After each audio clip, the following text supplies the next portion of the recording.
गिरिपादीय पठार पर्वतों के आधार पर तलछटी में स्थित पठार इस वर्ग के अंतर्गत आते हैं। इसमें एक ओर ऊंचे पर्वत, दूसरी ओर मैदान या सागर स्थित होते हैं। पठार का सागरोन्मुख या मैदान की ओर बड़ा ढाल तीव्र कगार युक्त होता है। ऐसे पठार की संरचना होती है वह समीपवर्ती पर्वत के साथ ही होती है। तो गिरिपादी पठार क्या होते हैं? पर्वतों के आधार या फिर तलछटी पर स्थित होते हैं। एक ओर ऊंचे पहाड़ होंगे, दूसरी ओर सागर या फिर मैदान हो सकता है। इनके पठार सागरोन्मुख या मैदान की ओर ढाल तीव्र कगार युक्त होती है और ऐसे पठार की रचना समीपवर्ती पठार के साथ ही होती है। तरंगीय मैदान समान उतार चढ़ाव वाले मैदान को तरंगीय मैदान कहा जाता है। इसमें निम्नगत एवं उच्चतम भागों में अंतर 15 मीटर से 50 मीटर तक का होता है। भू आकृति पर अनाच्छादन के विभिन्न एजेंटों की कार्यवाही से उत्पन्न होते हैं। ये अनाच्छादन में प्रमुख एजेंट आते हैं नदी, बहता हुआ पानी, ग्लेशियर, हवा, मौजूदा भू आकृति पर ऊबड़ खाबड़ सतहों का पिघलना और उन्हें चिकना करते हुए कम लहरदार मैदान भू आकृति बनाना। तो ये सब क्या होती है? तरंगी मैदान की उदाहरण। तो तरंगी मैदान क्या होती है? समान उच्चार चढ़ाव वाले मैदान होते हैं। इनमें जो निम्नतम और जो उच्चतम भाग होता है उसमें 15 मीटर से 50 मीटर तक अंतर होता है। भू आकृति पर अनाच्छादन में विभिन्न एजेंट की कार्रवाई उत्पन्न होती है। इनकी एजेंट क्या होते हैं? नदी, बहता पानी, ग्लेशियर, हवा, मौजूदा भू आकृति, ऊबड़ खाबड़ सतहों को घिसना और चिकना करना और कम लहरदार मैदान भू आकृति बनाना। भू विक्षेपण पवन भू विक्षेपित पवन क्या होती है? सामान्यतः पवनें दबावांतर के कारण और इनकी लंबवत चलती हैं। पवनें उच्च दाब से निम्न दाब की ओर चलती हैं, परंतु ये पवनें दबावांतर के समानांतर ही चलती हैं। इसका मुख्य कारण क्षोभ सीमा के पास घर्षण और अत्यंत कम होना है। जो घर्षण था वह कम होता है कहाँ पर? क्षोभ सीमा में। तथा पृथ्वी के घूर्णन के कारण लगने वाला कॉरियोलिस बल है। ये पवनें दबाव पेटी के निर्माण में सहायक होती हैं। साथ ही जेट स्ट्रीम भी इन्हीं पवनों का एक प्रकार है। तो ये क्या होती हैं? भू विक्षेपी पवनें। सामान्य पवनें दबाव अंतर के कारण ही लंबवत चलती हैं। इन पवनें उच्च दाब से निम्न दाब की ओर चलती हैं और ये दबाव अंतर के समानांतर ही चलती हैं। जो क्षोभ सीमा होती है उसके पास घर्षण अत्यंत कम होता है। पृथ्वी के घूर्णन के कारण लगने वाला जो कॉरियोलिस बल है इसके कारण उनमें गति होती है और इन पवनों में दबाव पेटी के निर्माण में सहायक होती है। साथ ही जो जेट स्ट्रीम होती है इन्हीं पवनों के साथ यह इन्हीं पवनों का प्रकार है। भारतीय जलवायु प्रदेश में कॉपिन वर्गीकरण का आधार लिखिए। कॉपिन द्वारा दिए गए भारत में जलवायु क्षेत्रों का वर्गीकरण एक अनुभवजन्य वर्गीकरण है जो कि औसत वार्षिक मासिक तापमान और वर्षा पर आधारित होता है। कॉपिन ने वनस्पति जलवायु के वितरण के बीच संबंध की पहचान की है। तो भारत में जलवायु संबंध है, कॉपिन का वर्गीकरण है। इसमें कॉपिन के द्वारा भारतीय जलवायु का वर्गीकरण वहाँ पर अनुभवजन्य वर्गीकरण किया है जो कि औसत वार्षिक एवं मासिक तापमान एवं वर्षा पर आधारित है। इसमें वनस्पति एवं जलवायु है उसके वितरण के बीच में संबंध की पहचान की गई है। गंगा सागर द्वीप यह गंगा डेल्टा में बना एक द्वीप है जो कि बंगाल की खाड़ी में महाद्वीपीय शेल्फ पर स्थित है। यह द्वीप पश्चिम बंगाल में दक्षिण की ओर 24 परगना जिले के अंतर्गत आता है। हर साल मकर संक्रांति के दिन लाखों हिंदू गंगा नदी एवं बंगाल की खाड़ी के संगम पर पवित्र डुबकी लगाने के लिए इकट्ठा होते हैं और कपिल मुनि मंदिर की पूजा भी करते हैं। तो गंगा सागर द्वीप कहाँ पर है? गंगा डेल्टा द्वीप पर स्थित है। बंगाल की खाड़ी महाद्वीपीय शेल्फ पर स्थित है। यह द्वीप पश्चिम बंगाल में दक्षिण 24 परगना जिले में स्थित है। इसमें मकर संक्रांति पर मेला लगता है और करोड़ों हिंदू वहाँ पर आते हैं और यहाँ पर कपिल मुनि का एक मंदिर भी है। मैस्करन हाई क्या है? तो दक्षिण हिंद महासागर में मैस्करन द्वीप के पास 25 डिग्री साउथ से 35 डिग्री साउथ और 40 डिग्री ईस्ट से 90 डिग्री ईस्ट तक स्थित एक उच्च दाब वाला क्षेत्र है। दक्षिण पश्चिम मानसून का यह प्रमुख क्षेत्र है। यह एक उच्च दाब वाला होता है, इसलिए इसे मैस्करन हाई भी कहा जाता है। तो मैस्करन हाई कहाँ पर है? दक्षिण हिंद महासागर में है।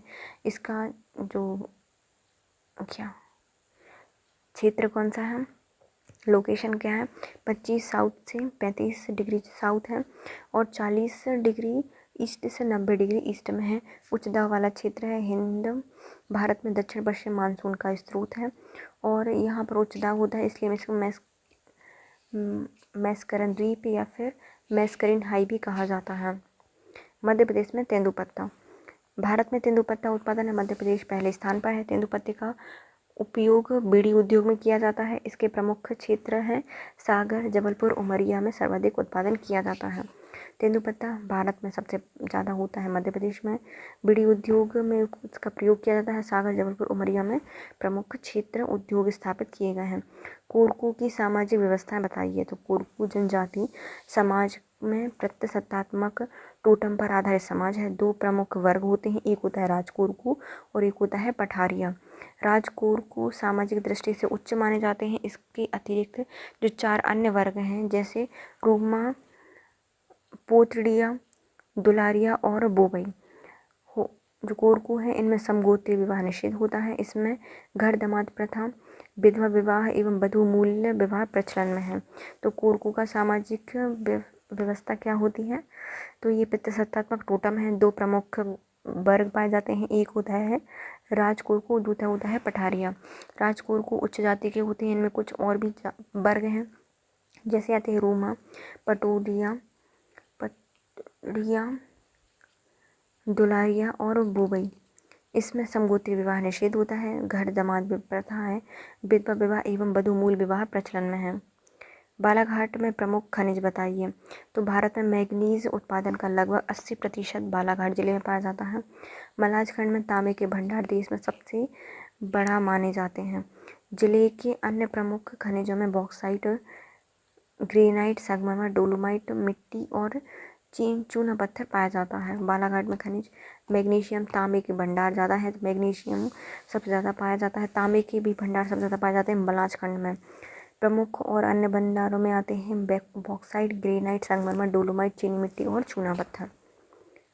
सामुदायिक संसाधन मानचित्रण क्या है?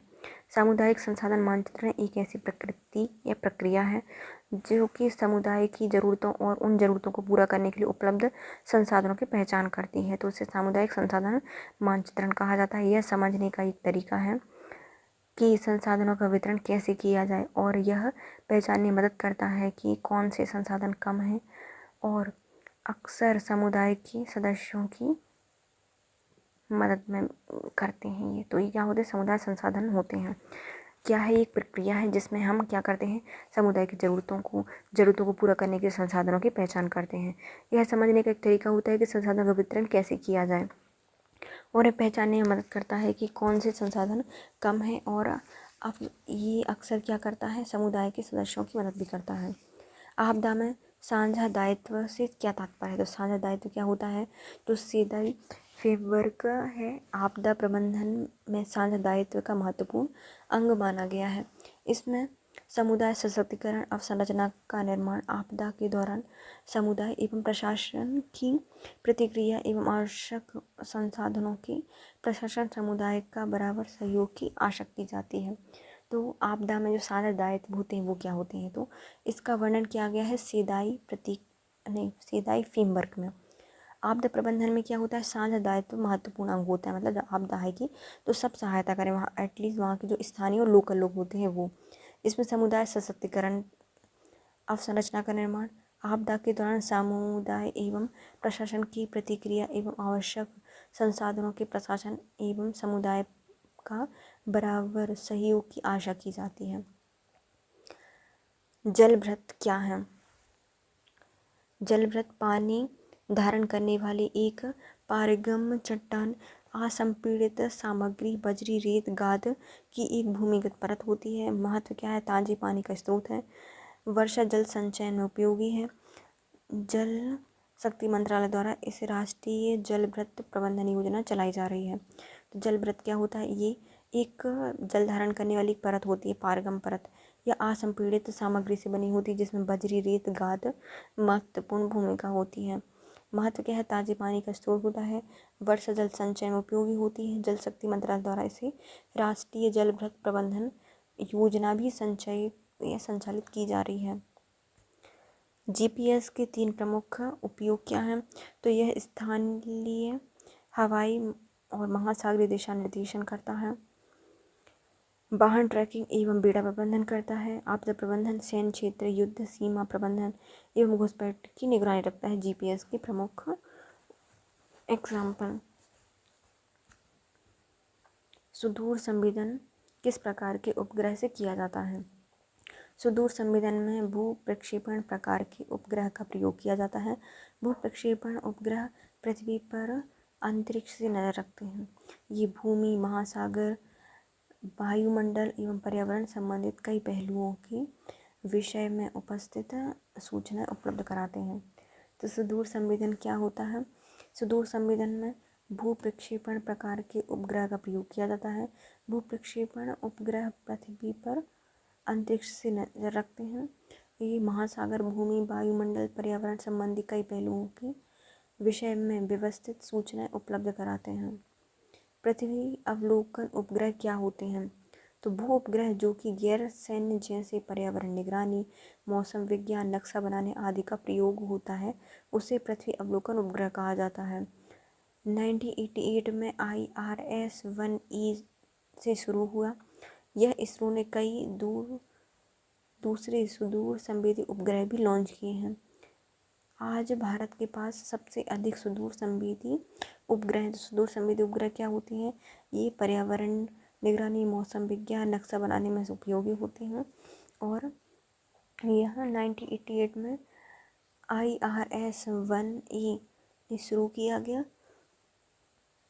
और इसरो ने कई सुदूर उपग्रह भी लॉन्च किए। भारत के पास बहुत सारे हैं और इसमें आते हैं EOS फर्स्ट और EOS सेकेंड। तुर्की भूकंपीय गतिविधियां छोड़ो। शीतोष्ण कटिबंधीय चक्रवात की उत्पत्ति को समझाइए।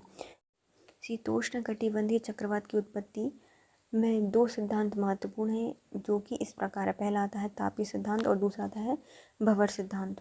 तापीय सिद्धांत में शीतकाल में मध्य अक्षांश में तापांतर बढ़ जाता है और मध्य अक्षांश तुलनात्मक रूप से अपेक्षाकृत गर्म होती है, अतः यह निम्न वायुदाब का क्षेत्र बनता है जहाँ विषुवत रेखा से आने वाली गर्म पवनें एवं ध्रुव से आने वाली ठंडी पवनें मिलकर चक्रवाती दशा का निर्माण करती हैं।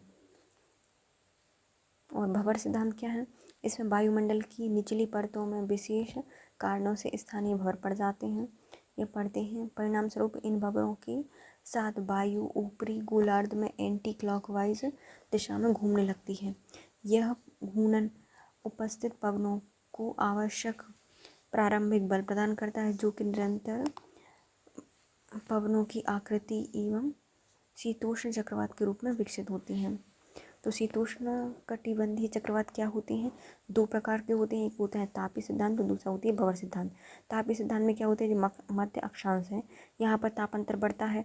मध्य अक्षांश तुलनात्मक रूप से क्या होता है? अपेक्षाकृत गर्म होता है और निम्न वायुदाब का जो क्षेत्र होता है वह बन जाता है।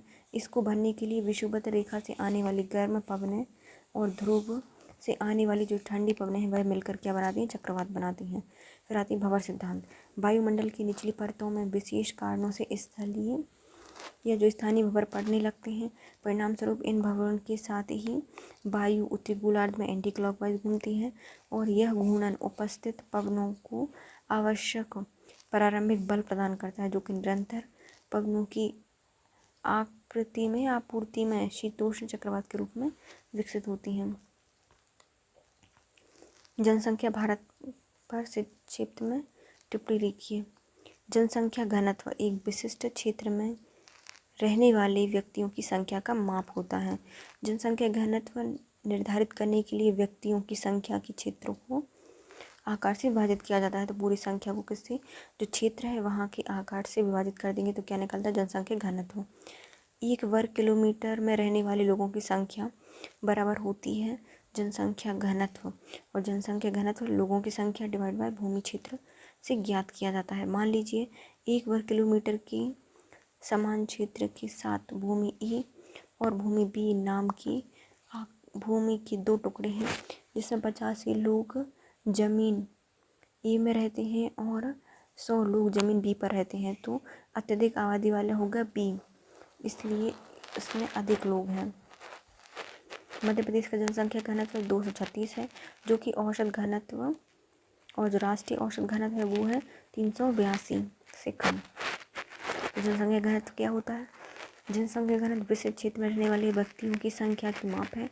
जनसंख्या घनत्व निर्मित करने के लिए व्यक्तियों की संख्या को क्षेत्र के आकार से विभाजित किया जाता है। और 1 वर्ग किलोमीटर में रहने वाले लोगों की संख्या जनघनत्व कहलाती है, और लोगों की संख्या डिवाइड बाय भूमि का क्षेत्र से जनसंख्या घनत्व हो जाता है। भारत की जनसंख्या है 382 से कम, और मध्य प्रदेश की जनसंख्या घनत्व है 236।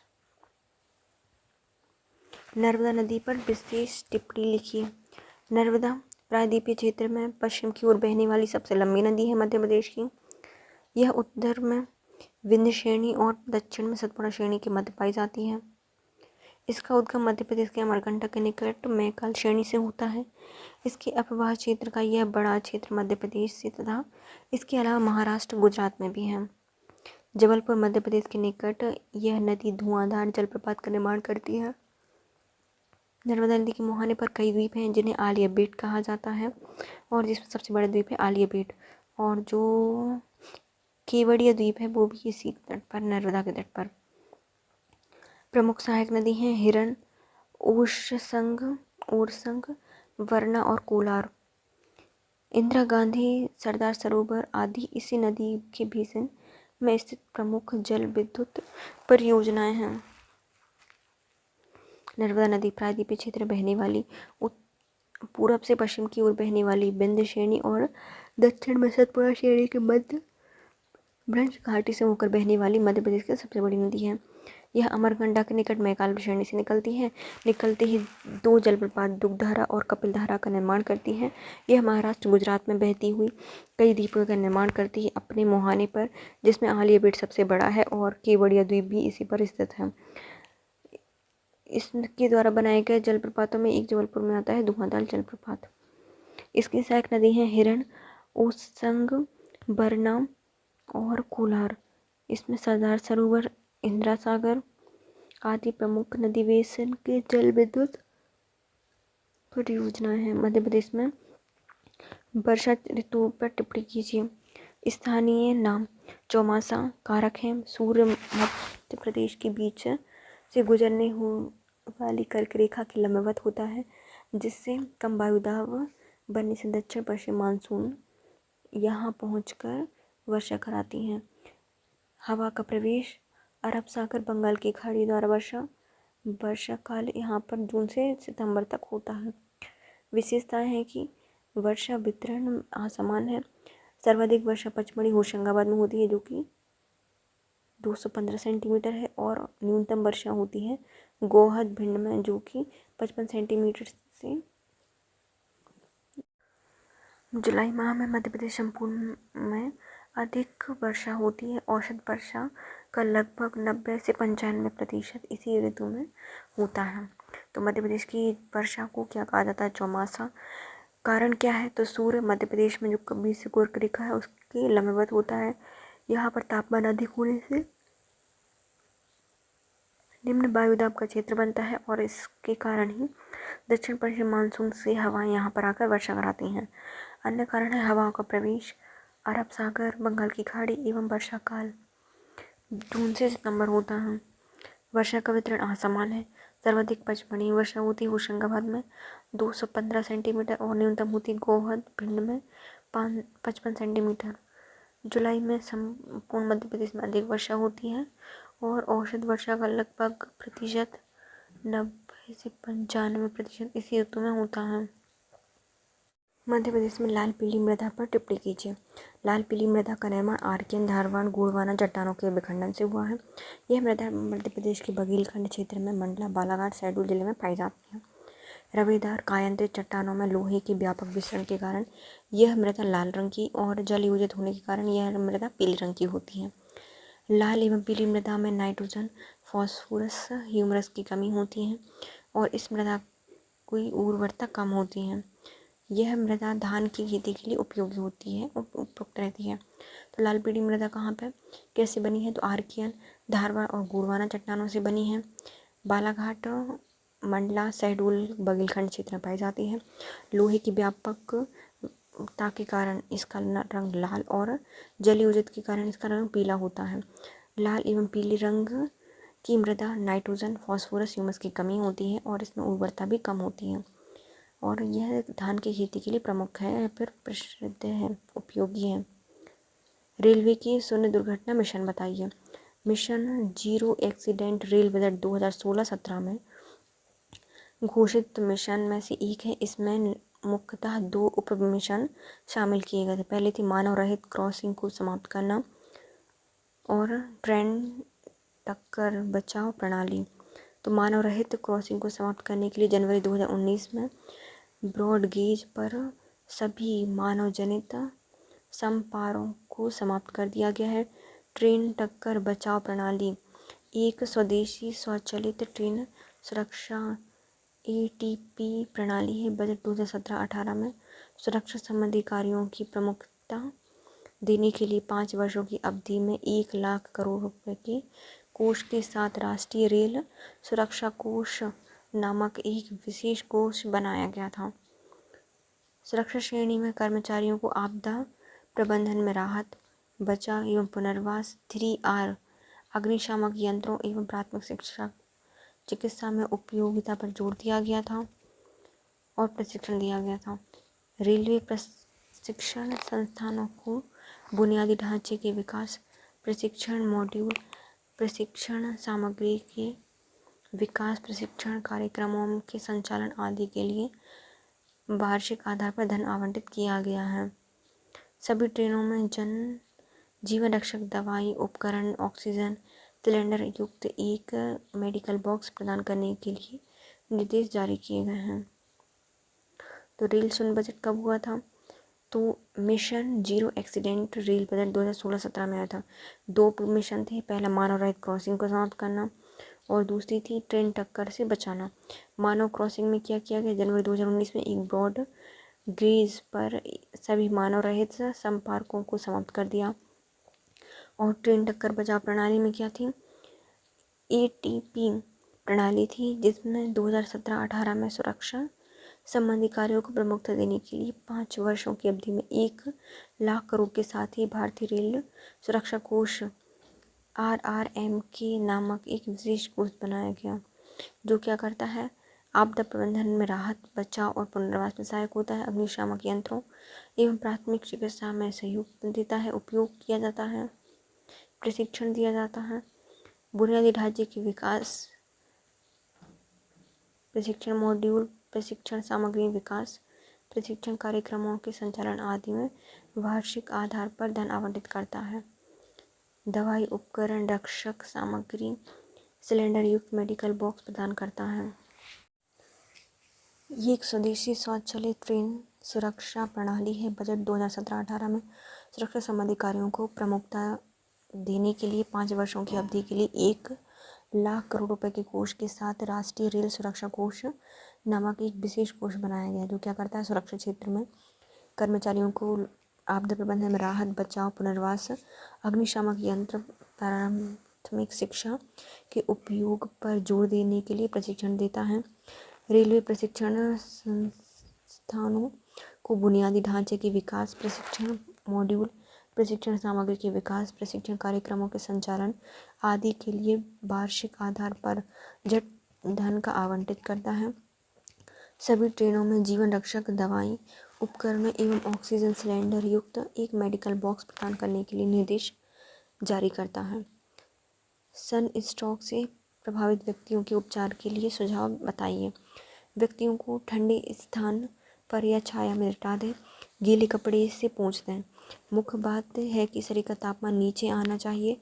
इस हेतु सामान्य तापमान के पानी को सिर पर डालें। व्यक्तियों को ORS या नींबू का शरबत, लस्सी या जो भी फिर हाइड्रेट करने के लिए उपयोगी हो शरीर पीने के लिए दें। जो शरीर को उपयोगी हो उसको पीने के लिए दें। व्यक्ति को तुरंत नज़दीकी स्वास्थ्य केंद्र ले जाएं और तत्काल अस्पताल में भर्ती कराना चाहिए, क्योंकि हीट स्ट्रोक घातक हो सकता है। तो हीट स्ट्रोक या सन स्ट्रोक क्या होते हैं? ये तेज़ धूप से जो हो जाती है ना, बीमार वो होता है। उसमें क्या कर सकते हैं? ठंडे स्थान पर ले जा सकते हैं, गीले कपड़े से पोंछ सकते हैं। शरीर का तापमान कम करना है तो सिर में पानी डाल सकते हैं। ठंडी चीज़ें जैसे कि लस्सी, ORS, शरबत पिलाना चाहिए, जो कि उसको डिहाइड्रेट करने के लिए उपयोगी हो। व्यक्ति को तुरंत नज़दीकी स्वास्थ्य केंद्र ले जाएं, तत्काल अस्पताल में भर्ती कराना चाहिए, जिससे क्योंकि हीट स्ट्रोक घातक होते हैं। GIS की कार्यप्रणाली को समझाइए। भौगोलिक सूचना तंत्र किसी संघ या संगठन के स्थानीय आंकड़ों की प्राप्ति, भंडारण, विश्लेषण एवं प्रस्तुतिकरण का कंप्यूटरीकरण आधारित तंत्र होता है। इसकी कार्यप्रणाली क्या होती है? सुदूर संवेदी उपग्रह छवि आधारित मानचित्रों के माध्यम से स्थानीय आंकड़ों को प्राप्त किया जाता है। गुण न्यास की प्रविष्टि होती है। स्थानीय वस्तुओं की विशेषता का वर्णन होता है। उदाहरण के लिए एक सड़क का वर्णन करती हुई सूचना को चित्रों की परास में समष्टि करना होता है। आंकड़ों के सत्यापन का और संपादन के लिए त्रुटि जांच कंप्यूटर पर आरेख होता है। स्थानीय एवं गुण न्यास आंकड़ों की संलग्नता होती है। इसमें विभिन्न आंकड़े समुच्चयों को जोड़ा जाता है। स्थानीय विश्लेषण आंकड़ों की उपयोगी संरचना में बदलाव कर नीति निर्माण को उपलब्ध कराना। इसमें अधिचित्रण विश्लेषण, बफर विश्लेषण, परिपथ जाल विश्लेषण शामिल होते हैं। वेक्टर एवं ग्रिड प्रणाली का प्रयोग भी किया जाता है। GIS कार्यप्रणाली क्या होती है? संगठन के स्थानीय आंकड़ों की प्राप्ति, भंडारण, विश्लेषण एवं प्रस्तुतिकरण का कंप्यूटर आधारित तंत्र है। कार्यप्रणाली क्या होती है? ये क्या करता है? सुदूर संवेदी उपग्रह छवि आधारित मानचित्रों के आधार पर जो स्थानीय आंकड़े होते हैं उनको प्राप्त कराते हैं। गुण न्यास की प्रविष्टि होती है। स्थानीय वस्तुओं की विश्लेषणकर्ता का वर्णन करते हैं। उदाहरण के लिए सड़कों का निर्माण करती सूचनाओं का मानचित्रण, चिन्हों के परास में समष्टि करना, आंकड़ों का सत्यापन, संपादन करना, त्रुटि जांच करना, कंप्यूटर पर आरेख द्वारा बनाना।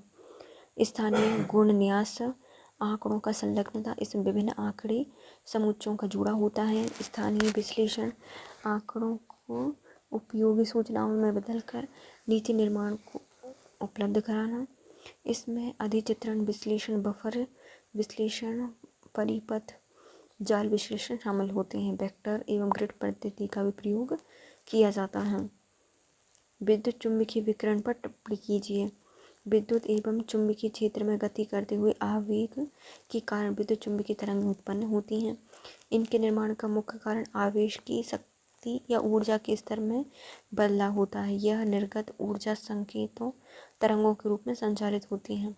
विद्युत चुंबकीय तरंगों का एक बहुत बड़ा आवृत्ति परास होता है, जो कि 105 हर्ट्ज की रेडियो आवृत्ति से कम आवृत्ति से लेकर 1020 हर्ट्ज की गामा आवृत्ति से भी अधिक आवृत्ति तक हो सकता है।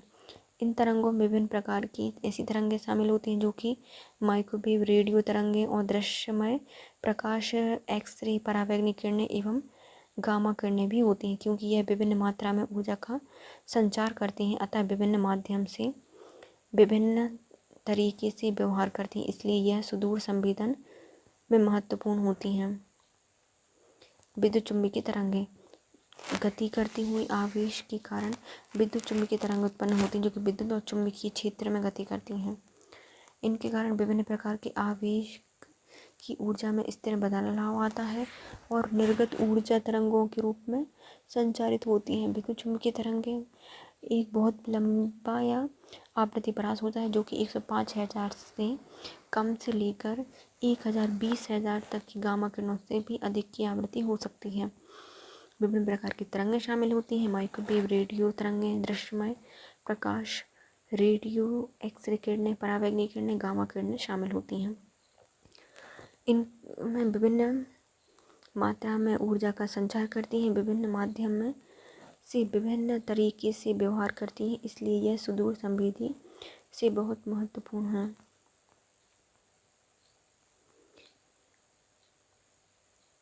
मरुस्थलीय जलवायु पर विस्तार से चर्चा कीजिए। मरुस्थलीय जलवायु, रेगिस्तान अल्प वर्षा वाले क्षेत्र हैं जो कि निम्न हो जा सकते हैं। क्या हो सकते हैं इनको? क्या होते हैं रेगिस्तान? जैसे सहारा के समय एक गर्म रेगिस्तान हो सकता है, या फिर गोवी की तरह एक मध्य अक्षांश का समशीतोष्ण रेगिस्तान। गर्म रेगिस्तान क्या होते हैं? अल्प वर्षा वाले क्षेत्र होते हैं जो कि निम्न हो सकते हैं। एक सहारा का सूखा मरुस्थल, गर्म मरुस्थल, और गोवी का एक समशीतोष्ण मरुस्थल या रेगिस्तान। गर्म मरुस्थल में आते हैं, इसमें ट्रेड विंड डेजर्ट भी कहा जाता है। क्या होते हैं? ट्रेड विंड डेजर्ट भी कहा जाता है, क्योंकि गर्म मरुस्थल की शुष्कता मुख्य कारण किनारों पर चलने वाली व्यापारिक पवनों के प्रभाव से होती है। तो ये रेगिस्तान क्यों बनी होती है, मरुस्थल क्यों बने होते हैं? क्योंकि जो यहाँ पे चलने वाली व्यापारिक पवनें होती हैं, गर्म व्यापारिक पवनें होती हैं, इनसे इनका निर्माण होता है, इनके प्रभाव से बनती हैं। दुनिया में जो प्रमुख मरुस्थल हैं वह 15 डिग्री दक्षिण से 30 डिग्री उत्तरी एवं दक्षिण अक्षांशों के मध्य महाद्वीप में पश्चिमी तटों पर स्थित होते हैं। तो पूरे महाद्वीप में पश्चिम के तट पर स्थित होंगे।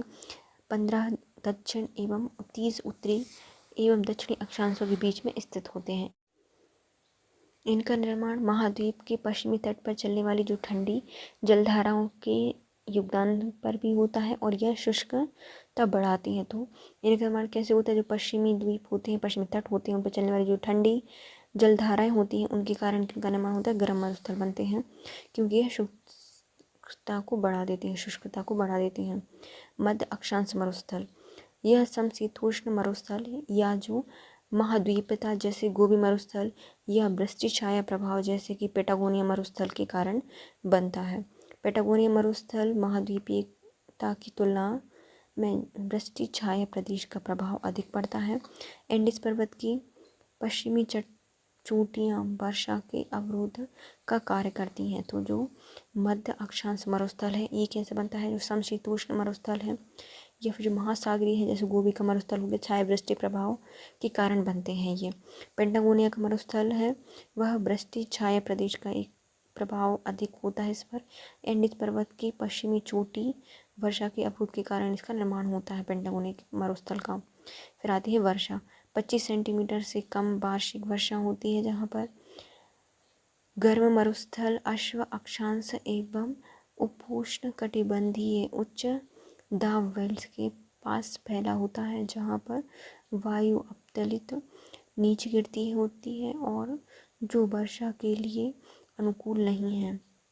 जहाँ 25 सेंटीमीटर से कम वर्षा होती है, गर्म मरुस्थल अश्व अक्षांश उपोष्ण कटिबंधीय उच्च दाब बेल्ट के पास फैले होते हैं, जहाँ पर वायु अपतलित नीचे गिरती होती है और जो वर्षा के लिए अनुकूल नहीं है। तापमान, गर्मियों का औसत तापमान लगभग 30 डिग्री होता है। रेगिस्तान में तापमान की दैनिक परास बहुत अधिक होता है, इसी कारण से दिन और रात में अत्यधिक बदलाव होता है। तापमान भी एक मुख्य कारण है। रेगिस्तान में गर्मियों में अत्यंत तापमान होता है, 30 डिग्री तक होता है, और वहाँ पर दैनिक परास बहुत अधिक होता है, तापांतर ज़्यादा होता है, दिन और रात में मौसम अत्यधिक बदलाव होता है। प्राकृतिक वनस्पति, जेरोफाइटिस या सूखी प्रतिरोधी होती हैं।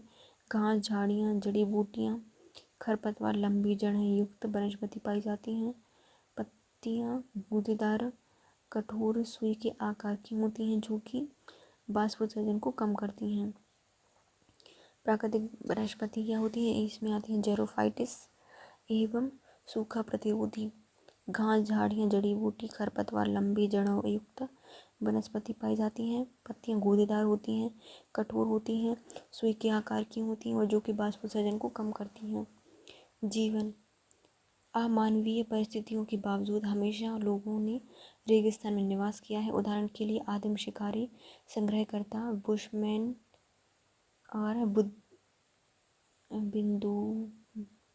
बिंदुवी, घुमंतू चरवाहे, सहारा के तुआरेग, गोबी मंगोल एवं अरब के बेदुइन, कारवा व्यापारी, बसे हुए किसान एवं खनन करने वाले लोग भी निवासरत रहते हैं। तो जीवन की भी यह पाया जाता है।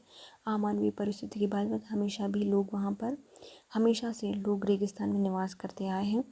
उदाहरण के लिए कुछ आदिम जनजाति शिकारी संग्रहकर्ता जनजाति हैं, जिसमें बुडमैन, बुशमैन, बिदूबी पाई जाती हैं। ये घुमंतु चरवाहे होते हैं। सहारा के तुआरेग, मंगोल, गोबी मंगोल और अरब में बेदुइन पाए जाते हैं। कारवा व्यापारी, बसे हुए किसान एवं खनन करने वाले लोग भी निवासरत हैं। भारत में खाद्यान्न प्रसंस्करण और संबंधित उद्योग पर टिप्पणी कीजिए। उत्पन्न खाद्य पदार्थों को अन्य बेहतर रूप में बदलने की प्रक्रिया को खाद्यान्न प्रसंस्करण कहा जाता है, जहाँ यह बेहतर से तात्पर्य उनकी पोषकता में वृद्धि करना, जीवन काल में वृद्धि करना और ग्रहण करने की सहजता के रूप में बदलना होता है। जितने भी खाद्यान्न पदार्थ हैं उनको बेहतर रूप में बदलने की प्रक्रिया खाद्यान्न प्रसंस्करण। इसका तात्पर्य इनकी पोषकता में वृद्धि करना, जीवन काल में वृद्धि करना और ग्रहण करने के लिए सहज बनाने से होता है। खाद्य प्रसंस्करण के कई स्तर होते हैं, जैसे कि अनाज साफ करना, आटा बनाना, खाना पकाने से लेकर सुविधा युक्त खाद्य पदार्थ बनाने के लिए इस्तेमाल किए जाने वाली जटिल प्रौद्योगिकी विधियों से है। प्रकार प्रारंभिक खाद्यान्न प्रसंस्करण कृषि उत्पाद जैसे कि कच्चे गेहूं की गुठली एवं पशुधन की ऐसी चीज़ों में बदल देना होता है जिसको कि अत्यंतः खाया जा सके। इस श्रेणी में ऐसी सामग्रियां शामिल होती हैं जो कि प्राचीन प्रक्रियाओं द्वारा उत्पादित की जाती हैं, जैसे सुखाना, थ्रेसिंग, फटकना, अनाज को पीसना, अखरोट को छीलना और मांस के लिए पशुओं को काटना। द्वितीय खाद्य प्रसंस्करण के उपयोग के लिए तैयार सामग्री से भोजन बनाने की दैनिक प्रक्रिया है।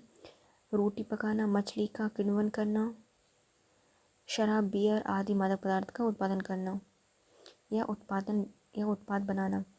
तृतीय खाद्य प्रसंस्करण उन चीज़ों का व्यावसायिक उत्पादन करते हैं जिससे आमतौर पर प्रसंस्कृत खाद्य कहा जाता है। ये रेडी टू ईट या फिर हीट एंड सर्व फूड होते हैं, जैसे कि टीवी डिनर और रीहीटेड अलायंस मील।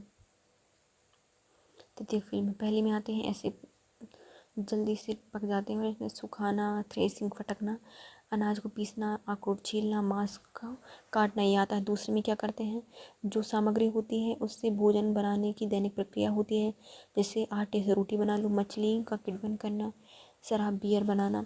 और तीसरे प्रसंस्करण में क्या होता है, व्यापारिक उत्पादन होता है। आमतौर पर जो खास प्रसंस्करण होती है उसमें रेडी टू ईट हो जाता है, हीट एंड सर्व फूड बन जाते हैं, या फिर टीवी डिनर या रीहीटेड अलायंस मील का निर्माण होता है। भारत में खाद्य प्रसंस्करण की आवश्यकता क्यों है? रोजगार उत्पन्न करने के लिए, कुपोषण को कम करने के लिए, किसानों की आय वृद्धि करने के लिए, भंडार, परिवहन, प्रसंस्करण के लिए, बुनियादी ढांचे के विकास करने के द्वारा खाद्य प्रसंस्करण श्रृंखला में सभी स्तरों पर अपव्यय को कम करना है। आधुनिक तकनीकी के विकास हेतु संसाधन अनुसंधान एवं विकास को प्रोत्साहित करना, फसल विविधीकरण करना। फिर आती हैं संभावनाएं।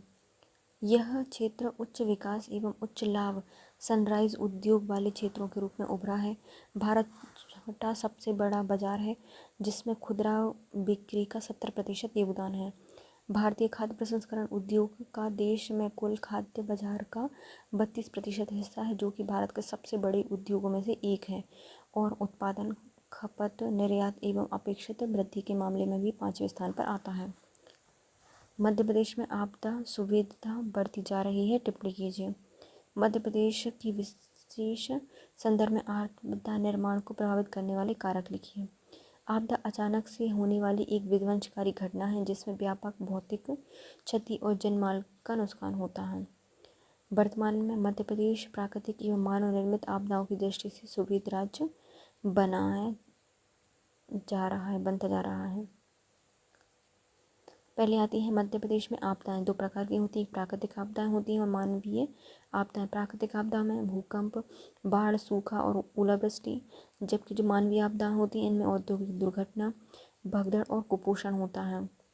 भूकंप में मध्य प्रदेश का 33.1% क्षेत्र, लगभग 28 जिले भूकंप संवेदी हैं, जो कि भूकंप जोन तीसरे या मध्यम जोखिम क्षेत्र के अंतर्गत आते हैं। मध्य प्रदेश के 22 जिले भूकंप जोन सेकंड में आते हैं, तो 3 में आते हैं अपने 28 जिले जो कि मध्यम जोखिम क्षेत्र है, और सेकंड जोन में आते हैं 22 जिले, और भूकंप तीव्रता इसमें 6 से कम होती है।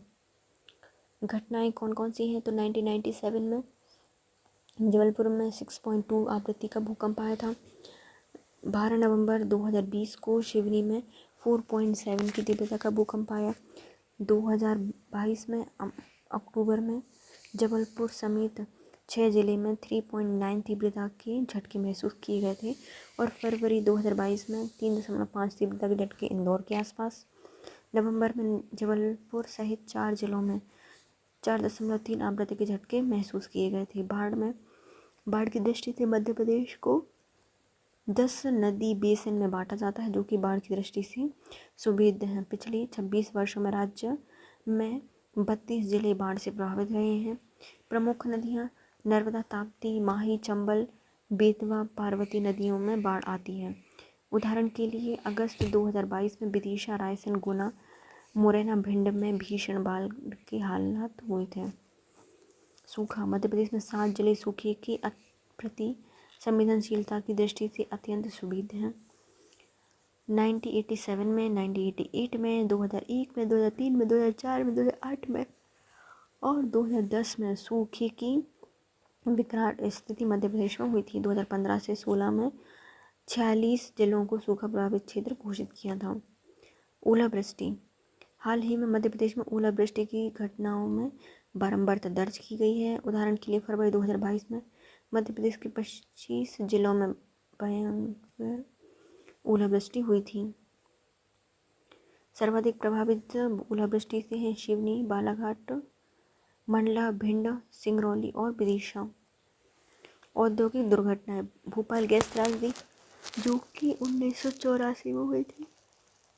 वर्तमान में अधिक औद्योगिक सुरक्षा की दृष्टि से मानकों का पालन नहीं किया जा रहा है। हाल ही मध्य प्रदेश की जो मदर मिल्क इंडिया कॉलोनी है, वहाँ पर क्लोरीन टैंक से गैस लीक हुई थी, जिससे स्थानीय रहवासियों का सांस लेने से तकलीफ और आग जलन महसूस करना पड़ा था। भगदड़ एक ऐसी घटना है, मध्य प्रदेश में घटना बढ़ती जा रही है। महाकाल में भगदड़ हुई थी 1994 में। हाल ही में बागेश्वर धाम में भी भगदड़ हुई और एक महिला की मृत्यु हो गई। सीहोर वाले बाबा जी के यहाँ पर भी होती है भगदड़ और कईयों की मृत्यु हो जाती है। कुपोषण मध्य प्रदेश में कुपोषण की दृष्टि से सर्वाधिक सुविध राज्य में से एक है, जहाँ पर श्योपुर को मध्य प्रदेश का इथोपिया कहा जाता है। नेशनल फैमिली हेल्थ सर्वे 2005 के अनुसार यहाँ पर IMR, स्टंटिंग, वेस्टिंग एवं अल्प पोषण की खबर जो खराब स्थितियाँ मिलती रहती हैं। यहाँ पर खराब है किसकी है, स्टंटिंग की, वेस्टिंग की, अल्प पोषण की खराब स्थितियाँ हैं। किसके द्वारा, नेशनल फैमिली हेल्थ सर्वे 5 के अनुसार कहा गया है। इस प्रकार मध्य प्रदेश आपदा सुविधता की दृष्टि से संवेदनशील होता जा रहा है। मध्य प्रदेश को आपदा प्रबंधन की दृष्टि से सतत धारणीय दृष्टि से कार्य करने की आवश्यकता है। राज्य आपदा प्रबंधन एवं प्राधिकरण आपदा प्रभाव न्यूनीकरण की दृष्टि या दिशा में प्रयत्नशील है। मध्य प्रदेश में जल संसाधन की स्थिति पर टिप्पणी कीजिए। भारत दुनिया के सतह क्षेत्र का लगभग 2.45% कवर करता है। यह दुनिया के जल संसाधनों का 4% है। भारत में मीठे जल की पारंपरिक या प्राथमिक स्रोत वर्षा है, जिसमें समान क्षेत्र या देशों में भारत में दूसरे सबसे अधिक वर्षा होती है। भारत के में प्रति वर्ष औसतन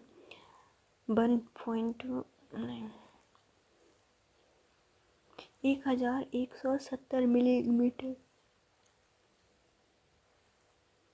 या 40 इंच बारिश होती है, जो कि प्रतिवर्ष लगभग 4000 क्यूबिक किलोमीटर या फिर 960 घन मील बारिश प्रति व्यक्ति लगभग 1720 क्यूबिक मीटर 61,000 घन फीट मीठे पानी के बराबर होता है। भारत में जल संसाधनों के वर्गीकरण किया जा सकता है। तो पहला सतही जल और भूमिगत जल। सतही जल, भारत में 4 महत्वपूर्ण सतही जल संसाधन है। पहले आते हैं नदियाँ, झील, तालाब और टैंक। भारत की नई घाटियों में कुल वार्षिक प्रवाह 1669 घन किलोमीटर होने का अनुमान है। इसमें केवल लगभग 630 से 90 घन किलोमीटर जो कि 37% सतही जल का उपयोग किया जाता है। कितना करते हैं अपन? सिर्फ 690 घन किलोमीटर सतही जल का प्रयोग किया जाता है।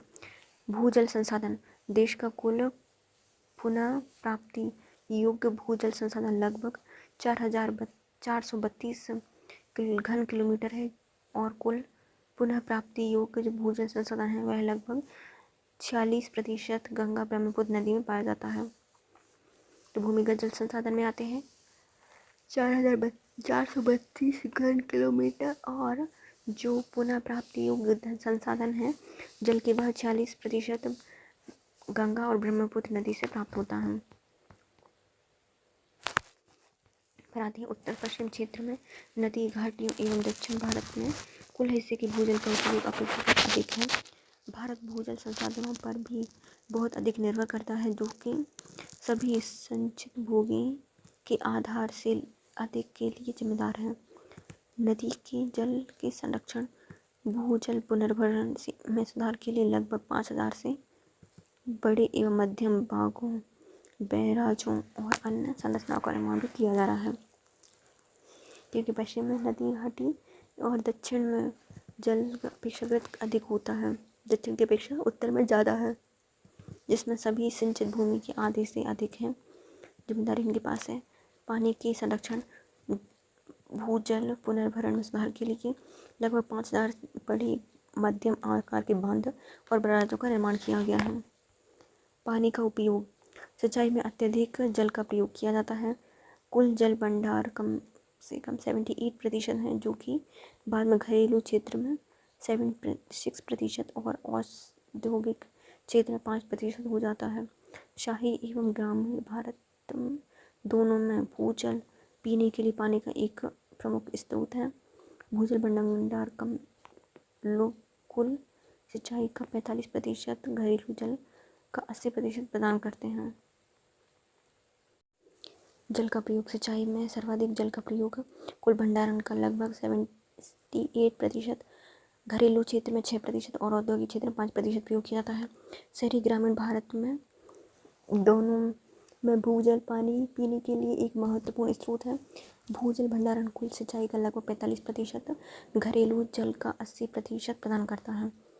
भूमि जल प्रदूषण की कमी कैसे ला सकते हैं? तो जल प्रदूषण में कमी, भारत में सतही जल का 70% प्रदूषित है। भारत में 2012 में 54% ग्रामीण महिलाओं को पीने का पानी से लेकर प्रतिदिन 200 मील से 500 किलोमीटर तक पैदल चलना पड़ता है। सरकारी प्रभाव या सरकारी उपाय क्या करे गए हैं इसमें? पहले आते हैं जल शक्ति मिशन अभियान चलाया गया है। हर खेत को पानी और मोर फॉर आ क्रॉप प्रधानमंत्री सिंचाई परियोजना के अंतर्गत चल रहा है। भारत में सुदूर समृद्धि उपग्रह पर आधारित प्रमुख राष्ट्रीय परियोजनाओं का वर्णन कीजिए। वर्तमान में GPS केंद्रित तकनीकी के रूप में उभर रहा है। आलोचनात्मक विश्लेषण बताइए। भारत में सुदूर समृद्धि पर आधारित महत्वपूर्ण योजनाएं शुरू की गई हैं। वनस्पति मानचित्रण, सुदूर राष्ट्रीय सुदूर समृद्धि एजेंसी हैदराबाद एवं भारतीय वनस्पति सर्वेक्षण ने मिलकर एक परियोजना प्रारंभ की है। इसमें 3 प्रकार के वनों की पहचान की गई है: घने वन, खुले वन और झाड़ियाँ। भारत में वैज्ञानिक सर्वेक्षण विभाग द्वारा हर 2 वर्षों के बाद सुदूर समृद्धि उपग्रह के माध्यम से पृथ्वी की वनस्पतिक मानचित्रण बनाया जाता है। तो पृथ्वी किसकी तरह बनाया जाता है? भारत में जो वनस्पति सर्वेक्षण विभाग है वह हर 2 साल में सुदूर संवेदी उपग्रह का प्रयोग करके भारत का वनस्पति मानचित्र बना के देती है। इसके लिए IRS-1A के आंकड़े का प्रयोग किया जाता है। व्यर्थ भूमि मानचित्रण। राष्ट्रीय व्यर्थ भूमि विकास बोर्ड ने व्यर्थ भूमि के विकास एवं उसके विस्तार के मानचित्रण के लिए सुदूर संवेदी उपग्रह का प्रयोग किया है। तो व्यर्थ भूमि मानचित्रण में क्या है, जो राष्ट्रीय व्यर्थ भूमि विकास बोर्ड है इसने व्यर्थ भूमि की प्रगति और उसके स्तर में मानचित्रण के लिए भूमि को देखने के लिए सुदूर संवेदी उपग्रह का प्रयोग किया। पेयजल के लिए राष्ट्रीय तकनीकी मिशन। भारत में एक केंद्र में भूजल बोर्ड एवं कई प्रकार की राज्यों ने भू संवेदी उपग्रह की सहायता से संभावित जल संसाधनों के मानचित्र तैयार किए हैं, जिसमें पेयजल की समस्या को सुलझाने में बहुत बड़ी सहायता मिलेगी। फिर आते हैं राष्ट्रीय व्यापी मृदा प्रबंधन मानचित्रण। उपग्रहों के आंकड़े प्राप्त करने और ब्यूरो नेशनल और फ्लाइस जैसे सर्वे एवं भू लैंडिंग स्थापित करना है। राष्ट्रीय व्यापी मृदा संसाधन मानचित्रण। उपग्रह से आंकड़े प्राप्त करके नेशनल ब्यूरो ऑफ सॉइल सर्वे एवं लैंड प्लानिंग ने राष्ट्रीय व्यापी मृदा संसाधन मानचित्रण अभियान शुरू किया है। इन मानचित्रणों के विश्लेषण से मृदा उत्पादकता मानचित्र, भूमि क्षमता मानचित्र एवं समस्याग्रस्त मृदा मानचित्र बनाने में सहायता मिलेगी। वसुंधरा योजना। भारत में भूगर्भ सर्वेक्षण विभाग ने इसरो के सहयोग से भूगर्भ सर्वेक्षण एवं खनिज की खोज के लिए एक महत्वाकांक्षी योजना बनाई गई है। सूखा मॉनिटरिंग। सुदूर संवेदन की सहायता से सूखा जैसी भयंकर प्राकृतिक आपदाओं से निपटने हेतु 2 कार्यक्रम किए जा रहे हैं। एक है भूमि उपयोग एवं अधिकारी नागरिक प्रभाव और दूसरी आती है कृषि जलवायु उष्णकटिबंधीय योजनाओं के लिए भूमि उपयोग मानचित्रण। हिमजल प्रवाह। सतलज एवं ब्यास नदी के बेसिन में ग्रीष्म ऋतु में हिमतल जल प्रवाह का अध्ययन करने के लिए विशेष प्रकार के मॉडल तैयार किए गए हैं। महासागरीय मत्स्यन। कई वेदों या संवेदन से रुचि जल के तापमान एवं परिसंचरण से संबंधित आंकड़ों का अध्ययन किया जाता है, जिससे आयतन संबंधी उत्पादन करने में सहायता होती है। जिस उपयोगिता परियोजना भारत में सामग्री एवं समावेशी विकास के मील का पत्थर साबित हुई है।